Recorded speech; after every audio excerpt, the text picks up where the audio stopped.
Folks, good morning. I'm now recording. My name is Matthew Kahn, and I'm a professor at the economics department. I'm an environmental and urban economist. And the point of what I think we're going to do over the next hour is I'm going to tell you a little bit about me, a little bit why I'm so enthusiastic about your future at USC. And I want to answer any questions. I'm worried the folks in Cap 145 are going to make me nauseous with all the camera zooming. I don't see myself.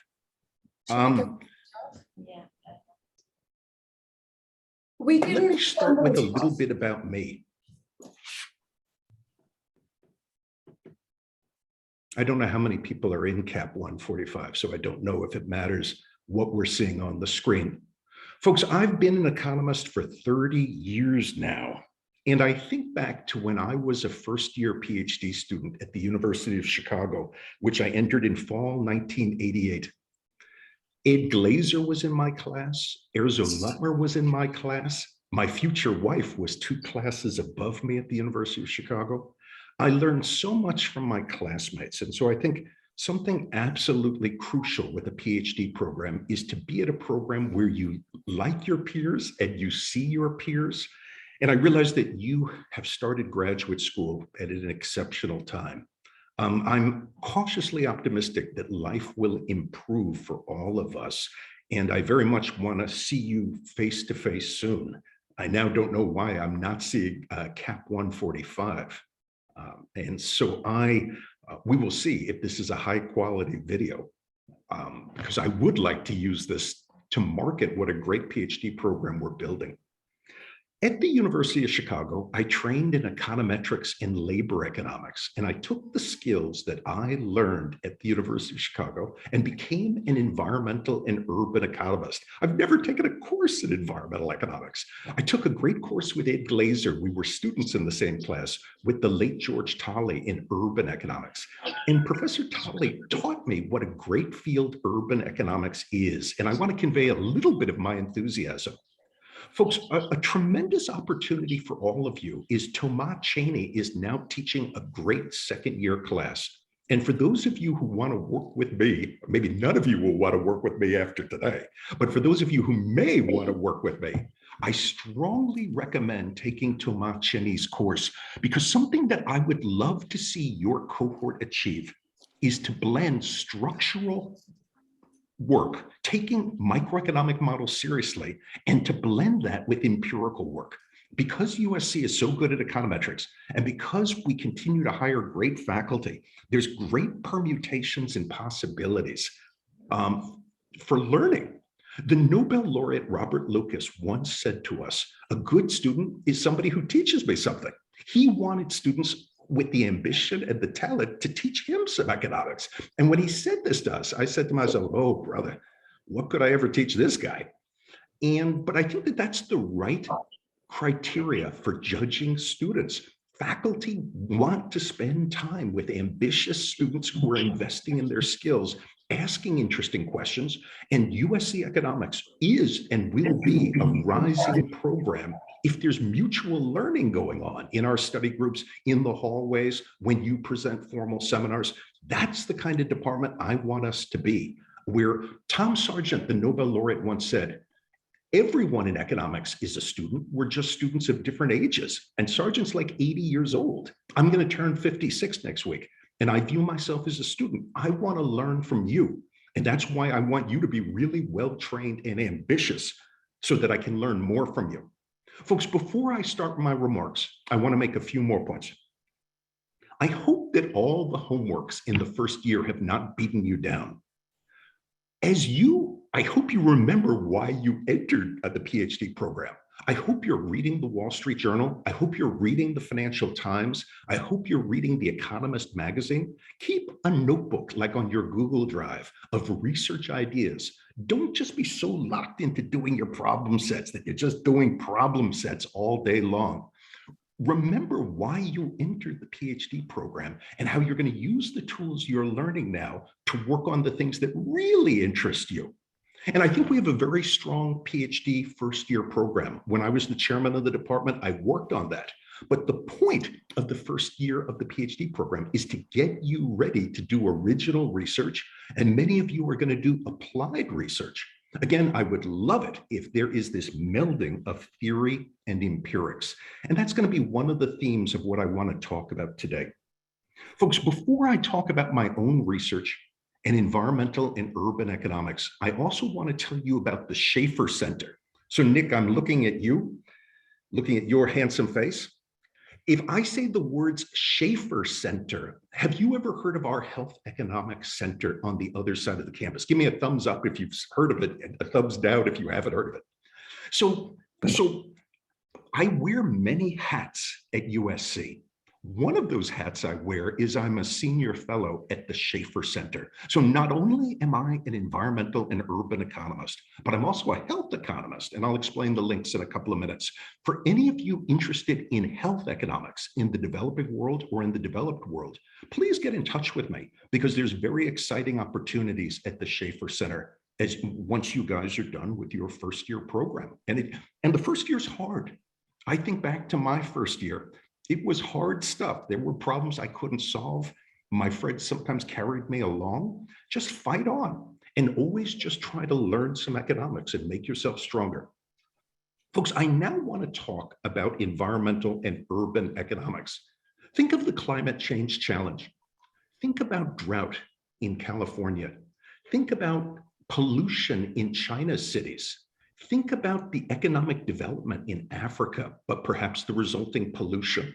There are really fascinating issues at the intersection of environment and urban. A couple of examples. I actually started at the University of Chicago intending to be a macroeconomist. And guys, in your macroeconomics classes, have you noticed that you talk about economic growth? Nick, can you give me a thumbs up if your professor has talked about the one sector model and economic growth? Thank you, Nick. Nick is helping an old, confused professor. Folks, even I know that there's more to life than money. You don't have to be French to appreciate that. What is the good life? It's not just having money. Jeff Bezos has a lot of money. But there's more to life, of having friendship, of living in a beautiful area, of having happy children, of having strong mental health. There's a whole vector of well-being. So Nick, can you give me a thumbs up if you agree with me? Or should we just focus that the only thing that matters in life is money, money, money? So I'm cracking a joke because I need to crack jokes. There has to be humor in life, especially during a sad time. While I greatly admire macroeconomists, I think that in terms of our well-being, that it's a vector of things that map into our well-being. It's not just consumption of the representative agent. It's the representative agent's health. It's the representative agent, Matthew Kahn's friendship network, being able to go out on a beautiful day. Think of why you moved to Los Angeles. Of course you wanted to get an education at USC, but you wanted to live and work in a beautiful city. It's a hot day today. Climate change may make that even hotter if you're still graduate students 15 years from now. That was a joke. My work is about how do we choose where we live and spend our scarce time on this planet? Of course, we want to earn money, but we have many other things we want that are tied to urban and environmental issues. And that's what I'd like to chat with you about today. One of the major themes of my research, and folks, here's what we're going to do. I'm going to just keep talking like a crazy old professor until around maybe for 25 minutes or so. And then I'm going to ask you to ask me any questions you want. Don't ask me what questions will be on your exams in summer. I won't be writing those exams. That was a joke as well. The starting point of my work is I'm fascinated by the question of our urban life. I predict that almost none of you will be farmers. The world urbanizes. So Nick, I'm looking at you again. A key point in urban economics is that education and urbanization go hand in hand. So Nick, when you finish this PhD, are you planning to be a farmer of wine or marijuana or grow something else? Give me a thumbs down if nothing more than a garden farmer. So Educated people go to cities. Cities pay more for skill. There's a complementarity between skill and urbanization, as Adam Smith taught us. What cities do, and this is a key theme in Ed Glazer's work, cities economize on transportation costs. When we're in close physical proximity, we learn more from each other, we can date each other, we can talk to each other, we can learn from each other. USC is a city, Los Angeles is a city. I'm fascinated by every aspect of urbanization, and urban economists are interested in the costs and benefits of urbanization. So folks, there's tremendous benefits from being in a great city like Los Angeles. You learn more, there's great consumer city opportunities, there's recreational opportunities, you can meet your future life partner here. But folks, there's costs of urbanization. You're more likely to face crime risk. The horrible COVID crisis has taught us, again, the lessons we learned that from 100 years ago, that infectious disease is higher. Your exposure to infectious disease is higher when you live at higher density. And so there's fascinating trade-offs in urban economics related to density, the costs and benefits of density. Folks, I have a new book coming out on Zoom, about Zoom as a technology. Nick Bloom of Stanford is one of the world's leading experts thinking about work from home. I have a new book coming out that I'm going to give all of you a free copy of called Going Remote, where I talk about how work from home will affect our future cities. So I'm looking at Marco right now. I'm grateful to him that he's smiling, that he's not just playing his chess computer or something. So an idea that fascinates me and that I hope that interests you, let me give you two ideas from my new book. Suppose that in the future, if Matthew joins Amazon, I am good friends with the chief economist at Amazon. Pat Byrie and I have published 2 papers together. I have never been offered a job at Amazon, and we can talk about that when I turn the Zoom recorder off. Suppose that Matthew wanted to join Amazon, the company, not the Brazilian rainforest. Suppose that Matthew wanted to join Amazon, the company. Because Amazon is based in Seattle, I'd have to move to Seattle. Suppose that my spouse hates the city of Seattle and she says, I'm going to leave you if you take that job. Marco, I'm looking at you. Do you see that I would have faced a major trade-off, that I could take this dream job, but I'd lose my beloved spouse? Can you give me thumbs up if that's an ugly trade-off? Thank you. You are kind to an old man. What work from home does is it unbundles. You don't have to live and work in the same local labor market. With work from home, I could sign a deal with Pat Byrie that allows me to live where she wants to live, whether that's North Korea, Hawaii, Baltimore, and I could still just Zoom to Amazon and maybe fly to the mothership 2 days a month. So folks, a point about permutations. There's 3,000 counties in the United States. If you had to live and work in the same county because of commuting costs, you would have 3,000 choices. But Marco, if you could live in one county and work in another county, you now have 9 million choices. Marco, do you remember that 3,000 times 3,000 is 9 million? See, I'm like Mike McGill, I'm pretty good. Do you see how much your consumer surplus goes up by if your choice set goes from 3,000 to 9 million? And so that's an example of how I think. This is the economics of new goods. And so work from home is going to radically change urban economics. And Thomas Cheney and I are beginning to talk about this. Now let me briefly talk about environmental economics before I finally get to the paper. Pablo Kurlat's going to fire me. Environmental economics. Folks, Los Angeles used to have terrible air pollution, and the pollution came from manufacturing. And it came from cars driving around without a catalytic converter. So Los Angeles had a lot of people. It has these mountains that trap air pollution. And we had very bad air pollution because of industrial activity and because of dirty cars. Over the last 40 years, as America has gotten richer and more educated, we have passed Clean Air Act laws, and that has reduced the emissions of cars, and that has cleaned up Los Angeles. That has not been a free lunch. Poor people pay more for cars because of the environmental regulation, because each car has to have a catalytic converter, and that raises the marginal cost of a car. But at the same time, America has continued to enforce, even Republicans have enforced Clean Air Act laws. And so America has made a choice to reduce Pigouvian externalities in cities. If Los Angeles had kept growing in terms of population and income, the air pollution could have gotten worse and worse. But during a time of economic growth in Los Angeles, smog has fallen sharply because of successful regulation.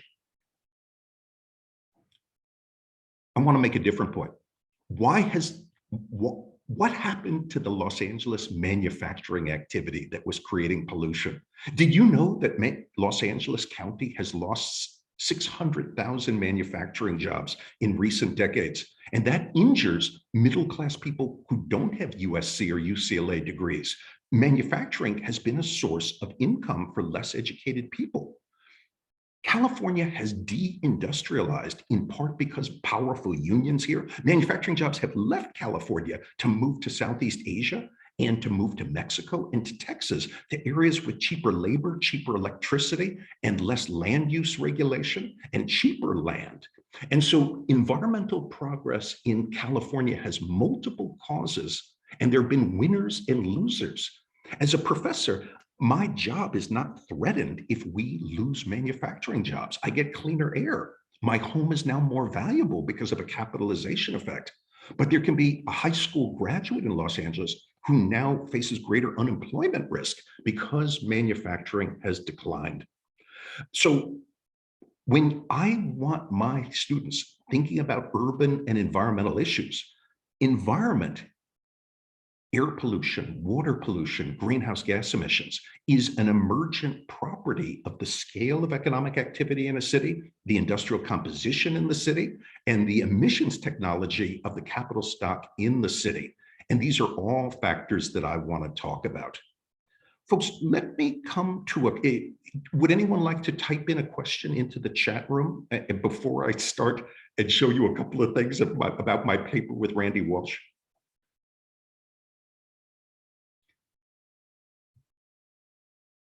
So in the chat room, Jerry is making some important points. Any questions for the old professor? And folks, I did not explain my relationship with PhD students. I play a very active role with PhD students starting in their second year. I do not teach first or second year students, and I don't really want to answer while recorded why that's the case. But the way students learn to interact with me is you read my stuff and you say smart things back to me, and that teaches me about you, and then we start to interact more. I interact more with students who I can learn from and who I sense want to be great. If you're just sort of passing through the program, you're not going to see that much of me. But for example, in next year's PhD class, I'm the chair of 4 of the theses. So I have like a 30% market share in that class. So somehow the market is voting that folks want to work with me. Oh, so thank you. So here's a question. Do you think the car-based economy takes into account all of the externalities associated with cars? So this is an excellent question. And of course, my short answer to this excellent question is the answer is no. So I love this question. I'm getting overexcited. Los Angeles is a car city. Did you know that only like 3% of Los Angeles commuters commute by public transit? It's a shockingly low number. Los Angeles is a car city. I wish we had road pricing like Singapore, and I would love to see a student work on the political economy of why American cities have not imitated London, Stockholm, and Singapore to adopt road pricing. We are a car economy because cars save us time. But when we use cars, people die in safety accidents, it pollutes the air, and we lose time during rush hour as we all get stuck in traffic congestion. So I do not believe that we have the optimal Pigouvian incentives for driving. Tal Reutberg, a student at USC Econ, is exploring this. So I love this question. I want to make one more point. With the advent of big data and cell phones, it's now possible to have dynamic pricing. We have no excuse for not implementing Pigouvian pricing for car externalities, but we haven't done so. I'd love to work with one of you on the political economy of which nations in their cities have introduced this, have charged car drivers the social cost for their actions, just from Pagoo, that the invisible hand works when people face the social cost for their actions. They drive too much if their private marginal cost is below the social marginal cost. Never forget basic econ. So I love that question. Folks, anyone with another question? Or I'm just going to keep repeating how much I love that question. Jerry, what kind of externalities do you think are going to be associated with the plan to move away from fuel-based cars? Yes. A couple of friends of mine, let me build on Jerry's question. A couple of friends of mine, including a former co-author of mine, published a paper in the American Economic Review. And Marco, get ready. This is going to be a quick IQ test, so get ready. These guys asked the following question. When could a Tesla be a dirtier car than a conventional gasoline vehicle? And their answer was, in the American Midwest, because the power generated in Illinois and Indiana comes from coal-fired power, a Tesla is actually dirtier than a conventional vehicle. Marco, can I get a thumbs up there? So was my point clear? So these guys were making a smart point that, now let me say something smarter. You have to think in urban economics of where the pollution is released. With a fossil fuel gasoline vehicle, the emissions come out of the pipe of the vehicle, which I now can't remember what it's called, the gas pipe. With an electric vehicle, the emissions occur at the smokestack of the electric utility. If a Tesla is charged by solar panels, that's a green vehicle. These guys were saying if a Tesla is charged by a coal-fired power plant, that's not a green vehicle. For those of you interested in development, I have some friends in the nation of Turkey. And in Turkey, they are replacing coal-fired power plants with natural gas plants. Natural gas plants are 50% cleaner than coal plants. And that means that as Turkey adopts electric vehicles, the negative externality will be smaller because the power is cleaner. So Jerry's asked just the right question. An environmental and urban economist would ask, let's use GIS software to map where are the power plants, who lives downwind of them, because if more people are adopting electric vehicles, those power plants are actually going to be generating more power. And if they're fossil fuel based using natural gas or coal, the emissions go downwind. I can share some links that some economists at Yale have studied that. So these are great questions. Folks, let me start my lecture. My undergraduates say, Professor, you know, you actually never get to your lecture. You just get excited and we get lost. But well, that's true. But I didn't point out that I'm all in with economics. My wife, Dora Costa, is a prominent economist at UCLA. My son is an undergraduate econ major at UChicago. So I'm all in.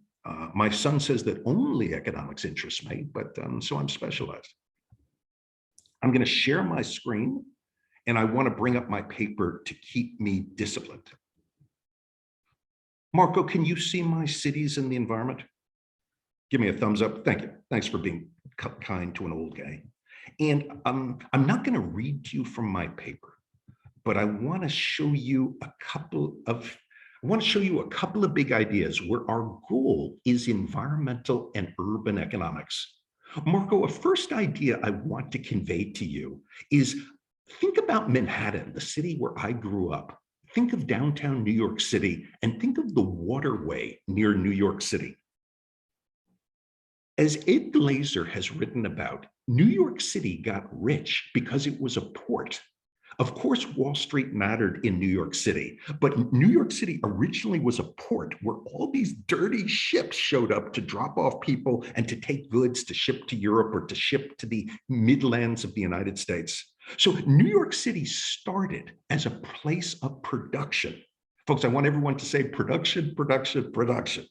But now there's no production going on in New York City. It's still a great city, but it has become a finance, high-tech services, and a consumer city where tourists all over the world go because it's beautiful there. So Marco, something I want you to think about as you think about the cities you love, and I hope Los Angeles is one of them, I'm very interested in how we spend our time. If we live 85 years on this planet, why do educated people tend to live those years in cities? During the time of Marx and Engels, we lived in cities because that's where the jobs were, the dirty factories were there. But now we want to be in cities because cities are fun. Marco, can I get a thumbs up for the fun city?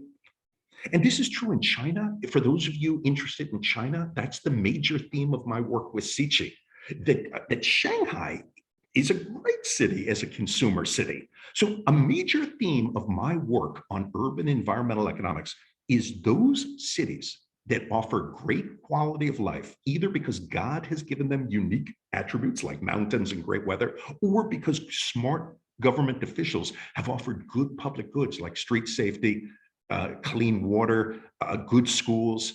Those places that offer great quality of life will attract footloose, skilled people, and the next Silicon Beach will pop up there. So Marco, my theme of my life's work is those cities that want to grow, have economic growth, those cities that offer great quality of life, the mayor can be confident that skilled people will move there and pay their taxes because of an opportunity cost argument. Maryland is not a great city today because it has high crime. People don't want to live there. Johns Hopkins graduates don't remain there after graduating. Those cities that can attract and retain educated people have a bright future. And so that's been basically a major theme of my life's work. I'm going to start to pick up a little bit of speed since we're only on page 2. And so that's why this article goes on and on about amenities.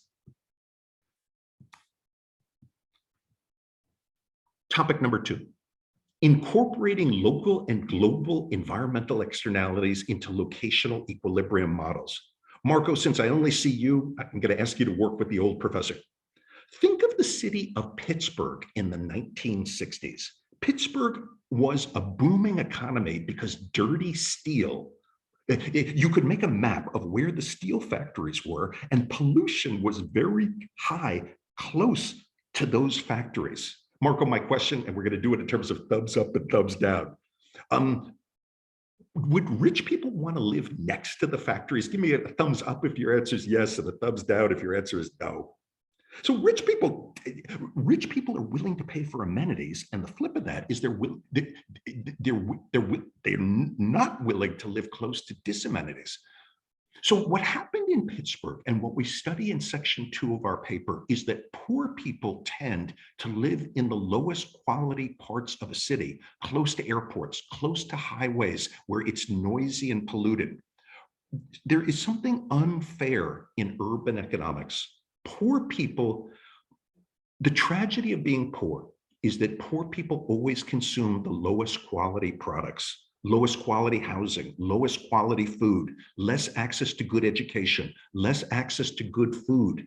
In urban economics, they also live in the least desirable parts of the city. So Marco, what we're doing in this part of the paper is we are surveying the literature on when there's a negative externality, like from dirty cars or from dirty factories, who ends up being exposed to that pollution? That's the concept of the locational equilibrium. Think of Kim Kardashian. I think it's very nice wherever she lives. I'm not invited to her neighborhood for obvious reasons.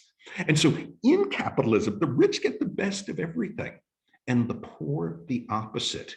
And so there is a social justice angle that could be a very promising topic for you guys, that the poor are disproportionately exposed to pollution in cities because that's where rents are cheap, and that acts as a poverty magnet. And that's what Randy and I were doing here. And we show you, we can actually write down some algebra. Marco's now wondering if I know what a Hicksian is, what dynamic programming is. I should take the exams with you. Hey, here's something. Oh, so a big chunk of this literature is discrete choice models of firms locate where their profit is highest as they search across discrete locations. Households locate where their utility is highest.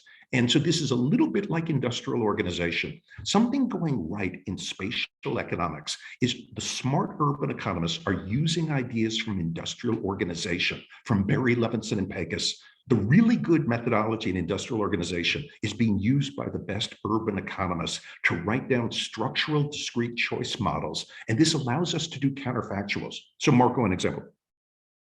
Suppose, Marco, I was just quizzing you about that location in Pittsburgh where there was that dirty factory. Now suppose God picks up that dirty factory, it just removes it, and it's now beautiful in that part of Pittsburgh. An interesting counterfactual that a structural urban economist who's taken Tomas Chady's course and who speaks to crazy Professor Kahn would study is, will that area continue to be poor once the dirty factory leaves? Marco, give me a thumbs up if you think the area is going to stay poor versus, give me a thumbs up if you think it's going to gentrify and a thumbs down if you think it's going to stay poor. It's going to gentrify. And so folks, that's one of the sexy, interesting ideas in urban economics. So urban and environmental economics gets really interesting under the following dance moves. We solve for the equilibrium spatial allocation of different people, rich people, poor people, old people, young people, immigrants, non-immigrants. We study the spatial equilibrium of people and jobs at a point in time. There then is a shock to the system. It could be COVID, it could be work from home, it could be climate change, it could be Chinese competition cleaning out some Rust Belt factory. And then we resolve for the new equilibrium. Marco, isn't that mildly interesting? We could just do the one sector growth model and talk about, F of K, K declines, when you get back to the unique equilibrium, we could do that. But urban economics has all these interesting comparative statics that require new work. Let me keep going since we're only on like page 2. Professor's going to keep you here all day. And so Randy insisted. My co-author said to me, Matt, we can't just talk for 100 pages. We actually have to do something. And so this issue of the spatial distribution of amenities within a city, this is something that real estate people do. And folks, give me a few more minutes and then I'll bring you back in for questions. Folks, a very important idea in urban economics is zoning. Marco, can you give me a thumbs up if you've thought about American zoning versus a thumbs down if you've never really thought about American zoning? So what zoning means is the following. Zoning, Z-O-N-I-N-G.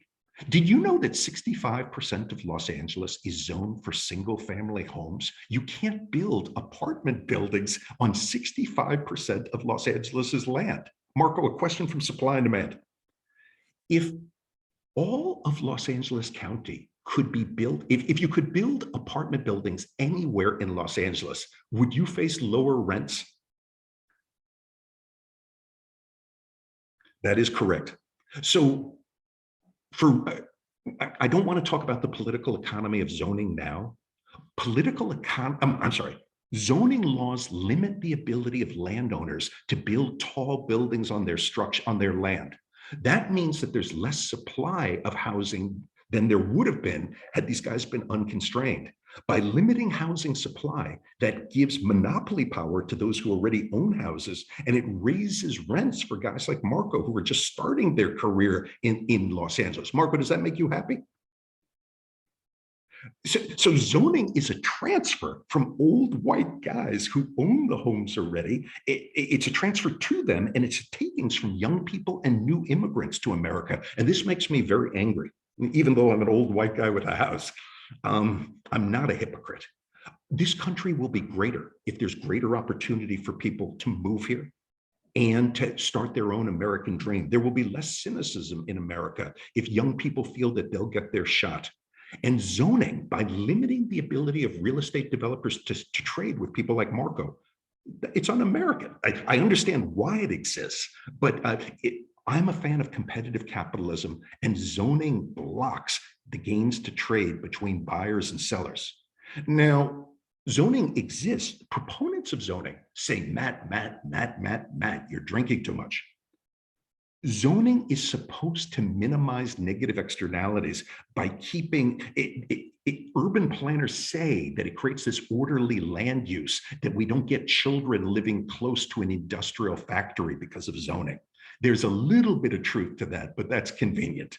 The real point of zoning is to create monopoly rents for incumbents, and that greatly frustrates me. So Marco, my point. Suppose we don't see young people living in a neighborhood Is that because their demand to live there is low, or because zoning has shifted the supply and they can't afford to live there? So that's an example of an identification problem. In urban economics, there's all these interesting identification problems. I'll repeat my point again. Suppose that we don't see many young people in Beverly Hills. Of course, that's because the price of housing is really high there. But the reason the price of housing is really high there is because supply is constrained. You can't take a couple of these mansions that are adjacent to each other, purchase them, knock them down, and build a 30-story building and then rent a one-bedroom to Marco. So Marco, I apologize about that. But there's a reason I'm not the mayor of LA. But I'll talk about that if I turn Zoom off. Let's keep going.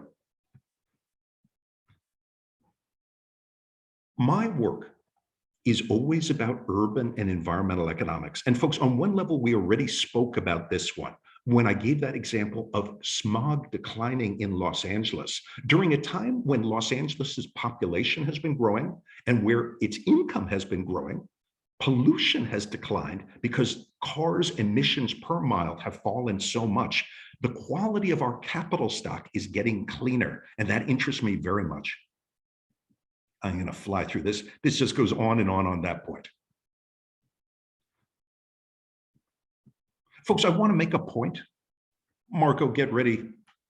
If you are a homeowner in an area where air quality gets a lot better, does your home price go up or down? Give me a thumbs up if it goes up. He's giving me the finger again. And so I'm very interested in the urban economic incidence of environmental progress. So Marco, if you're a renter in an area where crime declines or where air pollution gets better, you might actually be angry because your rents will go up and you may not be able to afford to live in your old area. So an important idea in urban economics is who owns the place-based assets. So folks, a point from finance, and I work on the following topic. If there is an improvement in local public goods, like a reduction in crime or a reduction in pollution, those who own the land there get an income effect. But if Marco's a renter there, he might say, yeah, it's wonderful that it's less crime, better air, but I can't pay the new rent because of supply and demand. Demand's going to rise there, raising the equilibrium price. Don't forget supply and demand.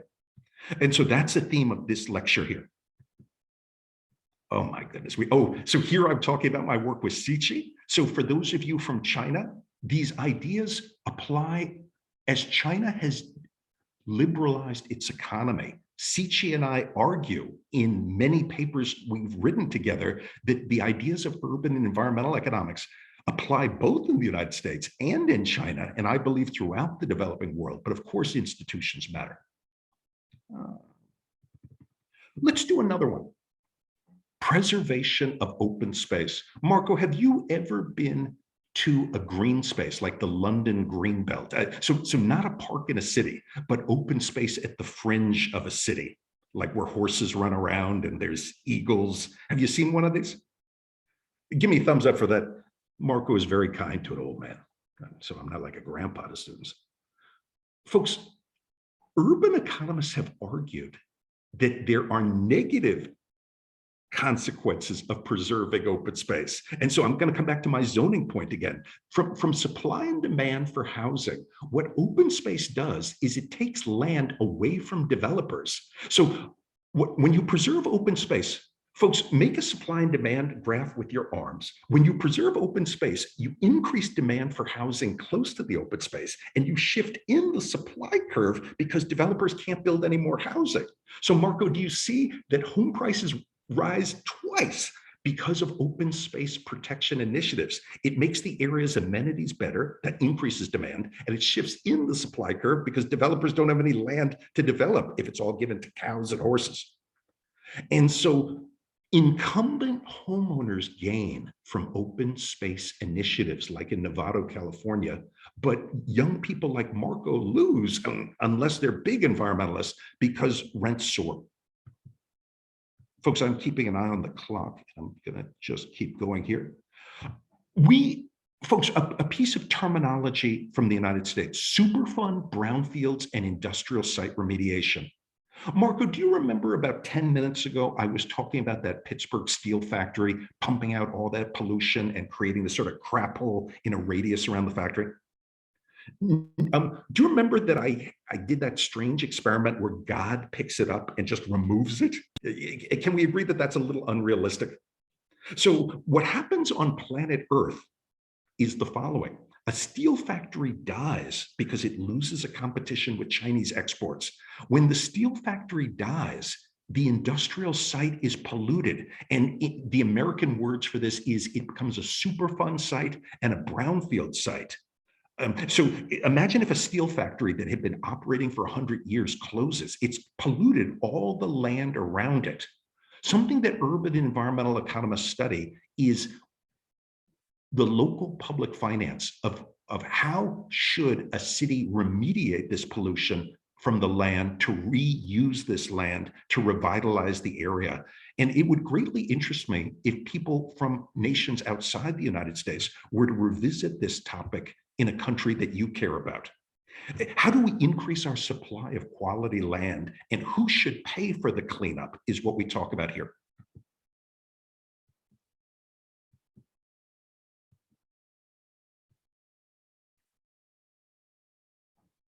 America's cities, folks, do you remember my discussion about Manhattan's transition from being a producer city that was highly polluted to being a consumer city? That's what we're talking about here. I grew up in New York City in the 1970s when it was polluted and dangerous, and many educated people moved to the suburbs. Here, we're talking about who are the winners and losers when a city makes a comeback, the reverse. So when a city like Los Angeles's quality of life improves, that skilled people like you want to live there. And there's very interesting topics for you to work on here. Yes. Folks, I now want to talk about the climate change challenge and come back to some of the things Jerry was asking. Can I go to the chat room? Are there any new questions?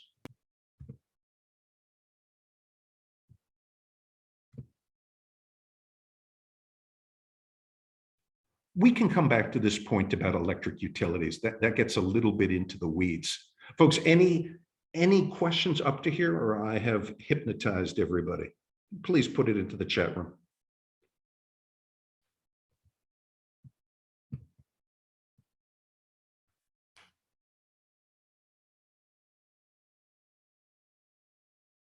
And folks, do we have a hard stop at 12? I don't know how the world works. If folks have a hard stop, please feel free to go, but I'm going to stick around. Let's just say the opportunity cost of my time is low. So Henry George was a prominent scholar from like the 19th century, I believe, who argued that all improvements to a city get capitalized into land. For example, I was mentioning Marco's rent if crime declined where he lives. Henry George argued from basically supply and demand in an inelastic supply curve for land that improved from basic supply and demand in the housing market. If amenities improve, that land prices will rise. So the Georges argued that the way a city should raise its revenue is by taxing land. So Marco, if a mayor taxes land, that has no distortionary effects. If you tax housing, that's actually a tax on capital. But if you could just tax land, because land can't substitute away. Marco, have you ever seen an acre of land ever just get up and leave? I don't think that could happen. So the Georgists argued that it is efficient to pay for local public goods by taxing land because ultimately the landowners get the gains from these public goods. So that's an example of mixing the field of public finance and urban economics. I like that question. Folks, other things in the chat room? I see you just want to talk about Bellman equations and this and that. Can you talk about the invention of cities from a historical perspective?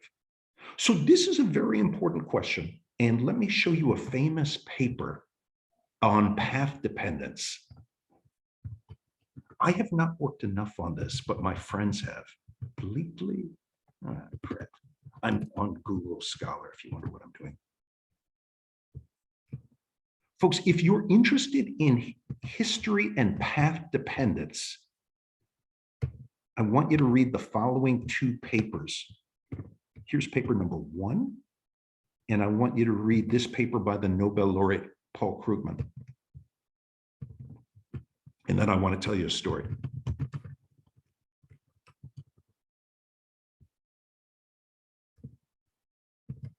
Ed Glazer is the economist you should read if you want to know more about the economic history of cities. He and Rick Hornbeck. So Marco, here's my answer.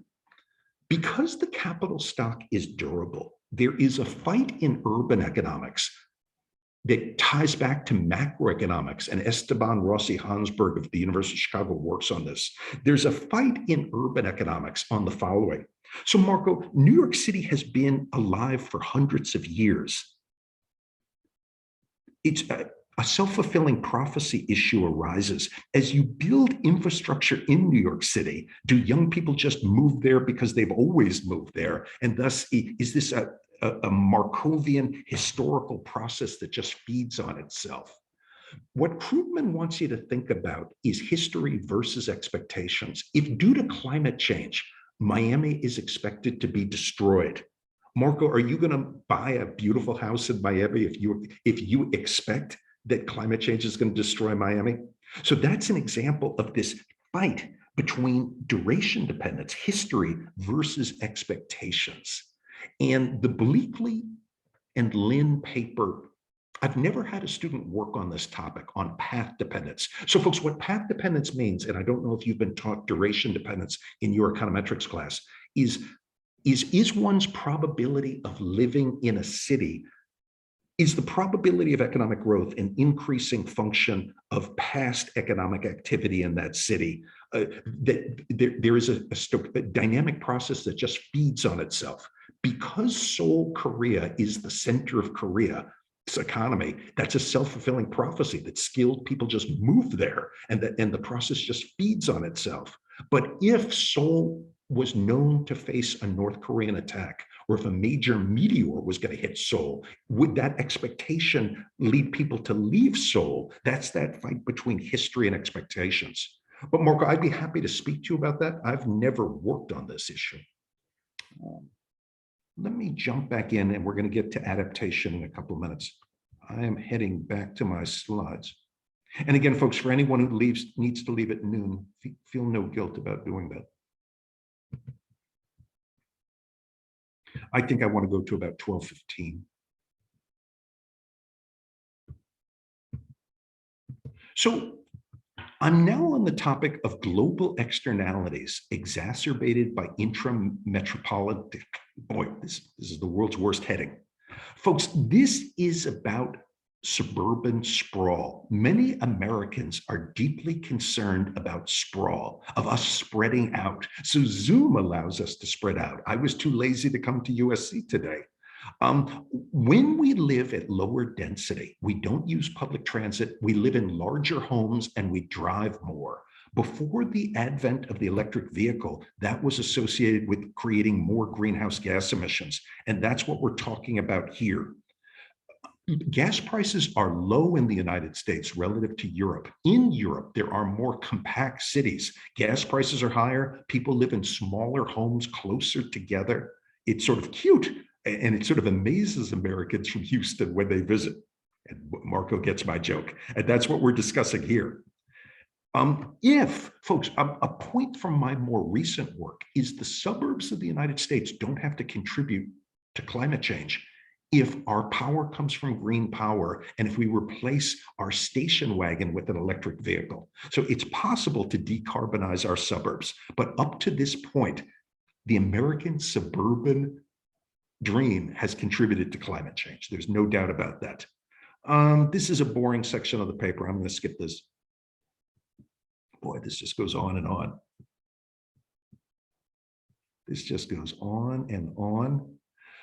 I am very interested in political economy. So I was talking to you before that the United States has not introduced road pricing. So we waste so many hours stuck in traffic, and we complain about traffic. Economists know how to solve traffic congestion with dynamic road pricing. We've seen in Singapore, Stockholm, and London that the Pigouvian solution works, but Americans still haven't adopted it.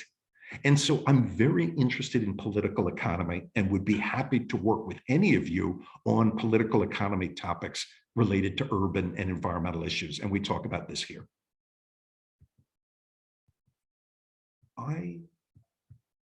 We already spoke about this issue, environmental amenities in a system of cities. Today, Baltimore is a poor city that many educated people don't want to live in. If safety increased in Baltimore, Baltimore has a murder challenge. If Baltimore became a cleaner city in terms of garbage pickup and clean air, more educated people would move there. And so within a system of cities, the United States has over 300 cities, major cities to choose from. Those cities that don't attract people like you to live there are not going to grow. And my Green Cities work argues that those cities that can attract people like you to start your career there and to have families there, those cities prosper due to a selection effect and treatment effect. I want to get to this last point of climate change. We already spoke about discrete choice. So folks, for those of you interested in structural discrete choice, take a look at this section, cross-sectional household locational choice models. You'll see the traditional logit model in equation 6 of how economists use revealed preference methods to estimate utility functions over how much people value income, avoiding high real estate prices, but also the amenities of a city. So this is a standard discrete choice problem. Well, I think I want to end my remarks. Actually, I want to spend a minute here. And I want to stop sharing my screen for a second. Folks, in my discussions with other academic economists, I have argued that urban economics is harder than industrial organization. Folks, is anyone in the class interested in industrial organization as a field? Rolfo Tan is a wonderful teacher and is a good friend of mine, and our offices are next to each other. Do I have any aspiring industrial organization scholars? Everyone wants to just do theory. I'm going to grow my hair like Jonathan. So, and I hired Jonathan Liebgober when I was chair. I hope he taught a good course. He's a good man. Where was I going? Folks, in the field of industrial organization, there are for-profit firms that decide what they're going to supply. For example, if you own an Apple iPhone or if you own a Samsung Galaxy phone, those for-profit companies choose what to bundle into differentiated products. Marco, get ready with a thumbs up, thumbs down. Contrast the Apple iPhone with the city of Baltimore. Does the mayor of Baltimore decide what attributes are bundled into Baltimore? Does he control the murder rate of Baltimore or the air pollution or school quality in Baltimore? Give me a thumbs up if you think he chooses the number of people getting murdered each year in Baltimore. I don't think he does.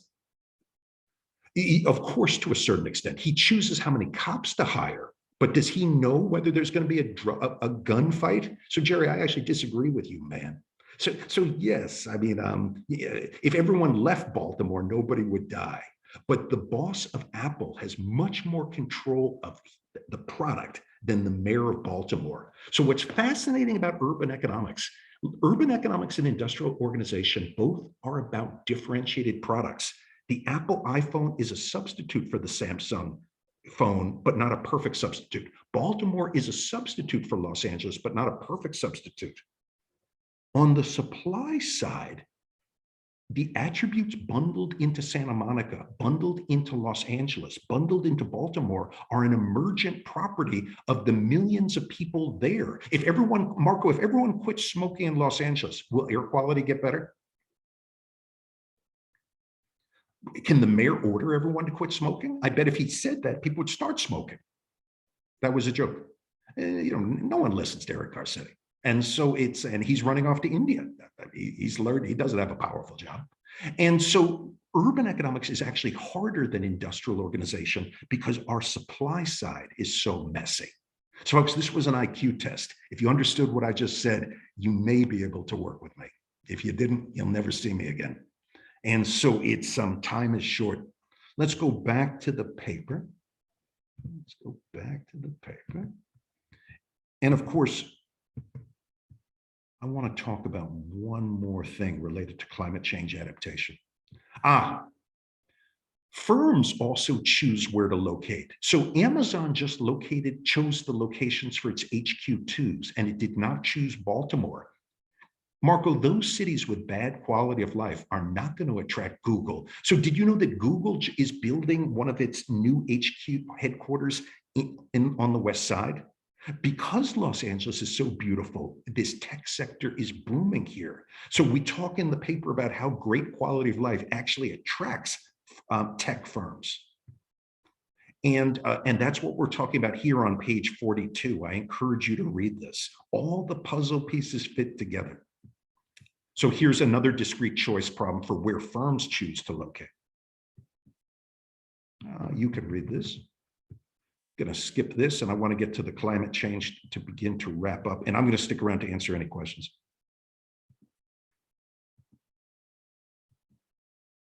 This is all boring.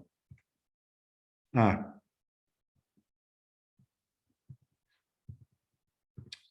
ask you to take a look at page 52 of my paper, and I'm going to stop sharing. Folks, over the last 5 years, I have been pursuing the following thesis, and I'm going to put this in the chat room.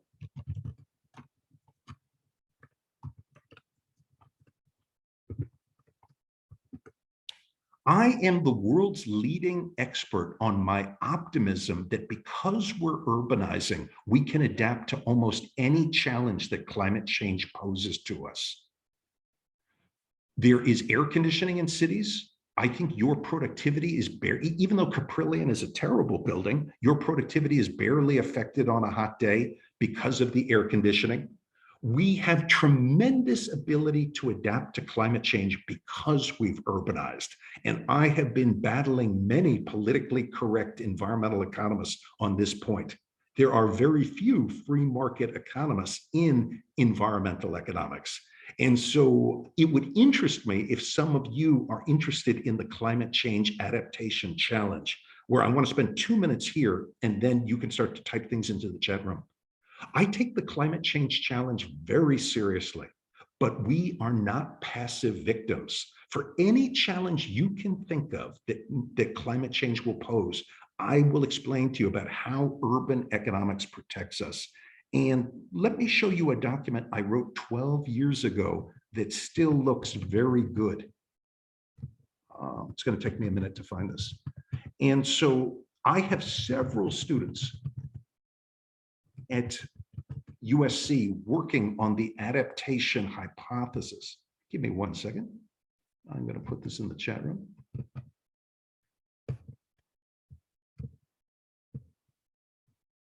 I strongly encourage you to read this piece. So let me summarize my discussion today. I have given a very unusual talk about why environmental and urban economics is such an exciting field. USC Economics is already a top 20 department, and during your years at USC, it's only going to get stronger. We are improving every piece of this program, and the faculty are asking each other tough questions for how we do even better. I care very much about our placement. We've had tremendous placement in the private sector. We need to improve our academic placement. That's a function of student research quality. Student research quality improves when you invest more of your time in research, when you speak clearly. Speaking is so important in economics because people don't read anything. People don't read because you guys don't write well. Speaking is so important in economics to make your point. And that is a point that I stress to my students. I say to them, you've got 2 minutes. Don't be a robot. Teach me some economics. And then the clock starts and we see what you can do. This is a tremendously exciting time to be at USC.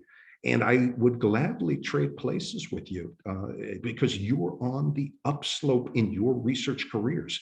This has been a very tough time in terms of COVID, but we're going to exit this time. And the faculty are eager to get off Zoom and to interact with you. And so I hope you know that. And so with that, I'm going to stop recording so that you guys feel less inhibited. And we